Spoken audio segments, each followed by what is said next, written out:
대표님들 안녕하세요. 혹시 법인 자금 운용하실 때 이거 정말 마법 같다 하고 생각하셨던 그런 툴 없으신가요? 많은 분들이 바로 자기 주식 취득을 꼽으시는데요. 자, 그런데 이 강력한 전략이 이제 곧 사라질 수도 있습니다.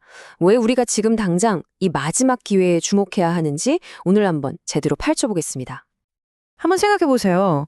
회사에 쌓여있는 잉여금, 이거 어떻게 처리할까 늘 고민이잖아요. 이걸 효과적으로 해결하면서 동시에 승계 계획까지 딱 맞아떨어지게 할 수 있는 그런 기적 같은 방법이 있다면 어떨까요? 사실 그 역할을 해왔던 게 바로 자기 주식 취득입니다. 근데 말이죠, 이 효과를 누릴 수 있는 시간이 정말 얼마 남지 않았어요. 네, 맞습니다. 이 마법이 곧 사라집니다. 왜냐고요? 바로 지금 아주 강력하게 추진되고 있는 상법 개정안 때문입니다. 이 변화가 우리 대표님들 회사에 정확히 어떤 의미를 갖는지 지금부터 정말 집중해서 들어주셔야 합니다. 자, 그럼 첫 번째 이야기부터 시작해 볼까요? 사라지는 금융 도구, 왜 지금 당장 움직여야 하는가? 도대체 법이 어떻게 바뀌길래 자기 주식의 운명이 바뀐다는 건지, 그리고 왜 이렇게 시간이 없다고 하는지 그 긴급성부터 짚어보겠습니다. 핵심은 딱 이겁니다. 정부가 지금 바꾸려는 상법 개정안의 골자는요, 회사가 사들인 자기 주식을 예전처럼 그냥 가지고 있지 못하게 하는 거예요. 이제는 대부분 의무적으로 소각해야 한다. 즉, 없애버려야 한다는 거죠.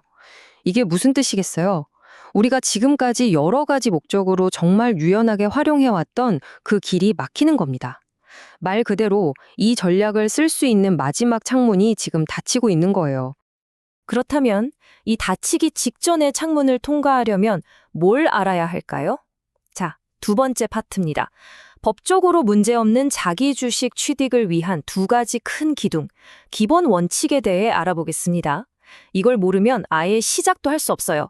협상의 여지가 없는 반드시 지켜야 할 두 가지 법적 제한이니까요. 꼭 기억하셔야 합니다. 자, 첫 번째 기둥은 바로 균등한 기회 제공입니다. 이게 무슨 말이냐면 모든 주주한테 당신 지분율만큼 우리 회사의 주식 팔 수 있는 기회를 드릴게요 하고 똑같이 제한해야 한다는 거예요. 여기서 오해하면 안 되는 게 모든 주주한테서 똑같은 비율로 사야 한다는 게 아닙니다. 기회만 공평하게 주면 되는 거예요. 그리고 두 번째 기둥은 재원의 한도인데요. 이건 아주 명확합니다. 자사주를 사들이는 총 금액이 작년 기준으로 계산된 배당 가능 이익을 단 1원이라도 넘어서는 절대로 안 됩니다. 방금 말씀드린 배당 가능 이익, 이게 도대체 뭘까요? 가장 쉽게 말해서 우리 회사가 주주들한테 나눠줄 수 있는 현금의 최대 한도, 즉 실탄이라고 보시면 됩니다. 이 금액은 작년 재무제표를 기준으로 딱 정해지고요. 바로 이 숫자가 이번 자사주 매입에 쓸 수 있는 전체 예산의 상한선이 되는 정말 중요한 숫자입니다.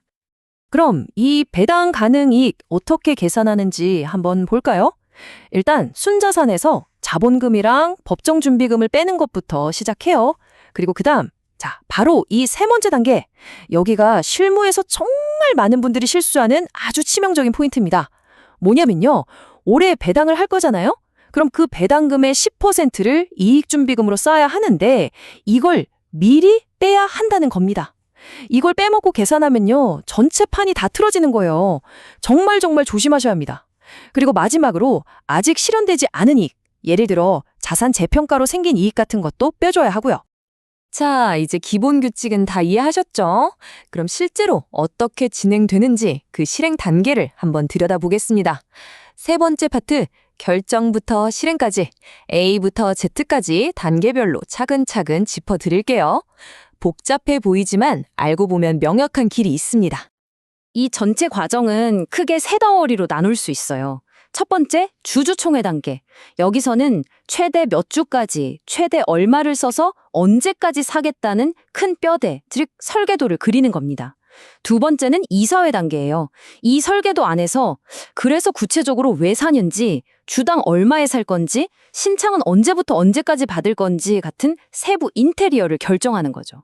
그리고 마지막 세 번째가 바로 실행 단계. 이제 주주들한테 공지하고 신청서 받고 돈을 지급하는 실제 공사에 들어가는 겁니다.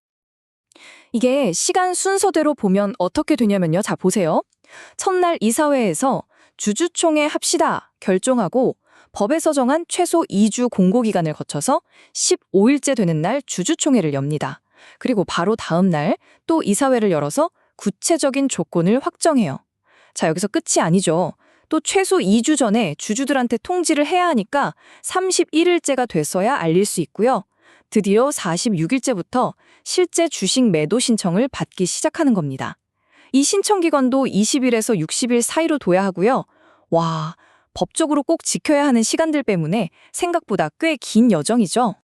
그런데 이 기간이 모든 회사에 똑같이 적용되는 건 아니에요. 우리 회사의 자본금이 10억 미만인 소규모 회사다. 그리고 주주들끼리 이야기도 잘 된다. 그러면 절차를 좀 간소화해서 최소 66일, 약 2달 조금 넘게 걸립니다. 하지만 자본금이 10억이 넘는다면 최소 97일, 거의 100일이죠. 꼼짝없이 3달 이상이 걸리는 겁니다. 그러니까 우리 회사 상황에 맞춰서 현실적인 계획을 짜는 게 정말 중요하겠죠? 자, 지금까지는 어떻게 하는지를 봤다면 지금부터는 무엇을 조심해야 하는지를 볼 겁니다. 어쩌면 오늘 이야기에서 가장 중요한 부분일 수도 있어요. 네 번째 파트, 바로 이사의 개인 책임 문제입니다. 여기서 실수하면요, 그 책임이 전부 다 최종 의사결정자인 대표님 개인에게 돌아갈 수 있습니다. 이런 경우 한번 상상해 보세요. 작년 재무제표 보니까 배당 가능 이익이 아주 넉넉해요. 그래서 이 돈으로 자사주 매입해야겠다 생각했는데 사실 올해 사업이 너무 안 좋아서 연말 결산하면 무조건 큰 적자가 날 게 뻔한 상황입니다. 대표님이라면 이럴 때 자사주 매입 그냥 진행하시겠어요? 자, 여기에 대해 법은 아주 무섭게 경고하고 있습니다. 만약 이사가 우리 회사가 올해 크게 손해볼 걸 뻔히 알면서도 자기 주식 매입을 그냥 밀어붙였다? 그러면 그로 인해 회사가 입은 손해에 대해서 회사와 함께 그리고 각자 전부 책임을 져야 합니다. 이게 바로 연대 책임이죠. 무슨 뜻이냐? 회사 돈으로 못 갚으면 대표님 개인 재산으로라도 갚아야 한다는 겁니다. 그러니까 작년 실적만 보고 돈 있네? 하고 섣불리 결정했다가는 정말 큰일 날 수 있다는 거 명심하셔야 합니다. 이것 말고도 정말 어이없는 실수 하나 때문에 이 모든 과정이 물거품이 될 수도 있어요. 진짜 사소해 보이지만 치명적인 함정들이죠. 예를 들면요. 주주한테 2주 전에 통지해야 하는 거 날짜 계산 잘못해서 하루 이틀 놓치는 경우, 주식 팔겠다는 신청서, 부배서는 무조건 서면으로 받으라고 했는데 그냥 구두로 처리하는 경우, 또 생각보다 주식을 팔겠다는 주주가 많을 때 누구 것부터 사줄 건지 그 기준을 미리 안 정해두는 경우도 있고요. 심지어 다 끝나고 나서 6개월 동안 본점에 관련 서류를 둬야 하는 의무 같은 거, 이런 거 깜빡하기 정말 쉽거든요. 자, 이제 거의 다 왔습니다. 마지막으로 점검할 관문, 바로 세금과 회계 문제입니다. 거래가 성공적으로 끝났다고 해서 다 끝난 게 아니에요. 이 마지막 단계를 제대로 마무리하지 않으면 또 다른 법적 문제에 휘말릴 수 있습니다. 규정 준수를 위한 최종 체크리스트 한번 살펴보죠. 누가 뭘 해야 하는지 역할을 명확하게 나눠야 합니다. 일단 주식을 판 주주, 이분들은 본인이 번 돈에 대한 양도소득세랑 증권거래세를 알아서 신고하고 내야 합니다. 이건 주주의 의무예요. 그리고 회사는 회사대로 할 일이 있습니다. 우리 회사 주식 가치를 정확하고 공정하게 평가하는 것, 그리고 이 모든 거래를 회계장부에 한치 오차 없이 똑바로 기록하는 것, 이게 회사의 책임이죠. 여기서 제가 정말 빨간 펜으로 밑줄 긋고 싶은 경고가 하나 있습니다. 회사가 사들인 자기 주식을 회계장부에 자산으로 기록하는 거요? 이거 명백한 분식회계입니다. 회계 사기예요. 우리 회사 재무 상태가 더 좋아 보이게 하려고 이런 유혹에 빠지는 경우가 있는데 이건 그냥 실수가 아니라 범죄입니다. 절대로 해서는 안 됩니다. 그럼 어떻게 해야 하느냐? 올바른 개정 과목은 자본 조정입니다. 말이 좀 어렵죠? 쉽게 말해 자기 주식은 자산이 아니라 우리 회사 자본금 총액에서 그만큼 빼주는 마이너스 항목으로 기록해야 한다는 뜻입니다. 이걸 잘못 처리하면 어떻게 된다고요? 대표이사가 형사처벌까지 받을 수 있습니다. 그 정도로 중대한 사안이라는 거 다시 한번 꼭 기억해 주세요. 상황은 명확합니다. 법은 바뀌고 있고 한때 정말 유용했던 이 강력한 도구는 이제 정말 역사 속으로 사라질지 모릅니다. 질문은 이것 하나입니다. 대표님의 회사는 이 마지막 기회를 잡을 준비가 되어 있으신가요? 지금이야말로 신중하게 검토하고 또 과감하게 결단해야 할 바로 그때입니다.